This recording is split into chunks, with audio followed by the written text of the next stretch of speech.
Alors salut, j'espère que vous allez bien et bienvenue dans cette 4e vidéo consacrée à la création des sites internet avec WordPress.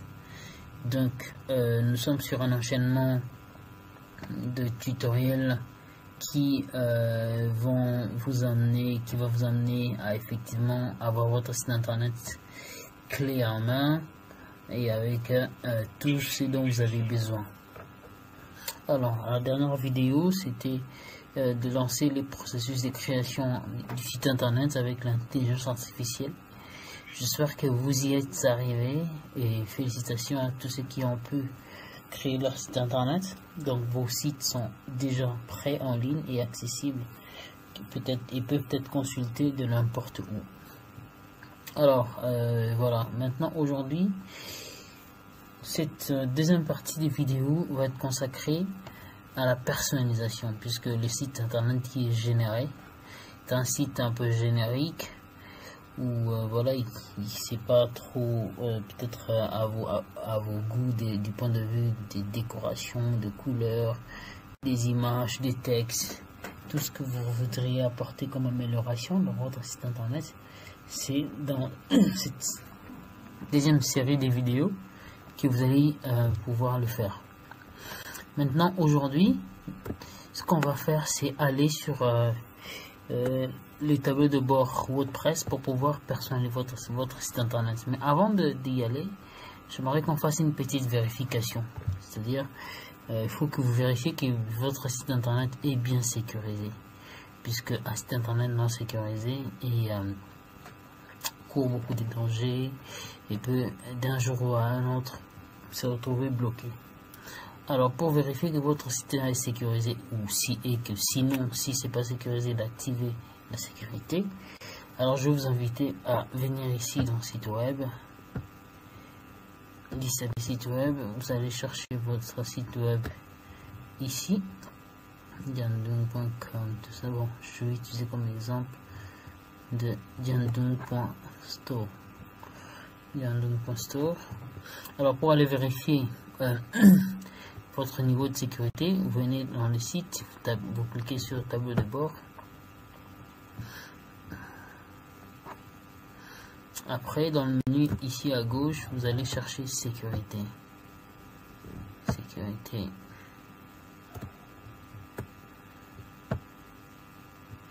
Et vous cliquez sur SSL, puisque c'est le protocole SSL qu'il faut activer pour que la sécurité soit assurée. Donc voilà, ici on dit que c'est activé. Donc si c'était pas activé, si c'était non actif, tu allais juste installer puis activer. Donc ici c'est déjà activé, le protocole SSL est activé. C'est pourquoi vous voyez que le site internet présente un petit cadenas. Bon, ça c'est pour Hostinger, mais on le verra quand on va lancer le site. Voilà, donc ici c'est activé, c'est le certificat SSL, c'est ça qui détermine le niveau de sécurité de votre site internet. Donc voilà. Ensuite, deuxième étape, donc vous allez rentrer dans le menu accueil. Alors, pour pouvoir accéder au tableau de bord de gestion WordPress, pour pouvoir personnaliser votre site internet, il y a deux approches qui sont possibles.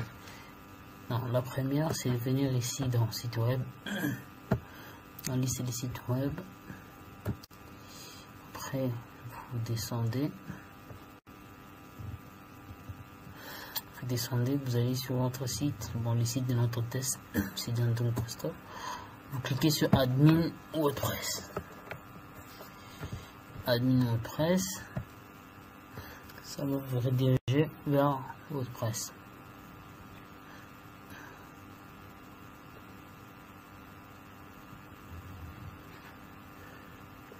Donc voilà, WordPress.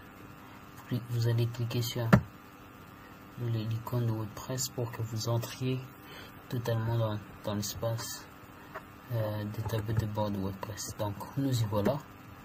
Vous êtes dans WordPress, vous voyez maintenant personnaliser votre site internet. les sites est directement accessible ici en cliquant sur Diandoong. Ok, et si vous rentrez dans votre tableau de bord WordPress. Donc ça c'est la première façon de faire, mais cette façon exige que vous accédez encore dans mon espace Hostinger. Vous allez demander le mot de passe, je vais devoir vous envoyer les codes d'authentification, c'est trop long. Alors ce qu'on va faire, c'est que voilà, on va accéder autrement. Alors pour accéder autrement, ce que vous allez faire, c'est de venir ici dans la barre d'adresse, vous tapez le nom de votre site, diandoong.store. ok, si vous tapez juste diandoong.store, ça va vous amener vers les sites comme visiteur. Mais pour que vous accédiez à l'espace administrateur de WordPress, vous allez ajouter /wp-admin / donc vous tapez votre nom de domaine, par exemple christianpapouTV.com /wp-admin et puis vous lancez, entrez. Voilà, bon, ça va vous amener vers devant un tableau de on va dire voilà, on appelle ça comment, une page d'authentification pour que vous puissiez vous connecter. Mais là, comment j'étais déjà connecté, ça m'a connecté directement. Bon, je vais essayer de refaire pour que vous voyez comment ça marche. Je me déconnecte et je refais diandoong.store.wp, j'entre. Voilà, c'est ici que ça va afficher. Bon, je vais reprendre pour que ce soit clair. diandoong.store.wp-admin. Voilà, alors c'est ici que vous allez entrer votre adresse mail et votre mot de passe. Et voilà, je pense c'était le même, j'espère.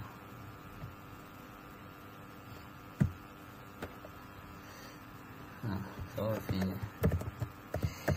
Je vais essayer avec Joël Corse.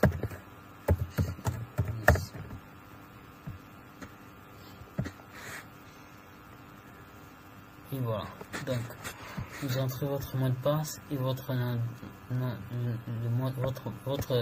mail et votre mot de passe pour pouvoir accéder. Donc l'adresse mail que vous allez mettre là, c'est l'adresse mail que vous avez mis votre propre adresse mail en créant ici WordPress, et le mot de passe que vous avez créé là. J'espère que c'est clair. Donc ça fait 8 minutes déjà. Et voilà, pour le reste, voilà, ça c'est un peu le menu, hein. C'est ici qu'on va personnaliser les sites internet, c'est Diandoong. Voilà, avec tout ce qui va avec, tableau de bord, les articles, les médias, les apparences, c'est ici qu'on peut changer de thème, les extensions, c'est ici où on peut installer des extensions nouvelles pour la gestion du site internet. Voilà, donc c'est un peu ça l'interface du tableau de bord de gestion du site internet avec WordPress. Donc on se retrouve à la prochaine vidéo pour voilà, entrer dans les détails de la personnalisation du site internet, de votre site internet. Merci, ciao.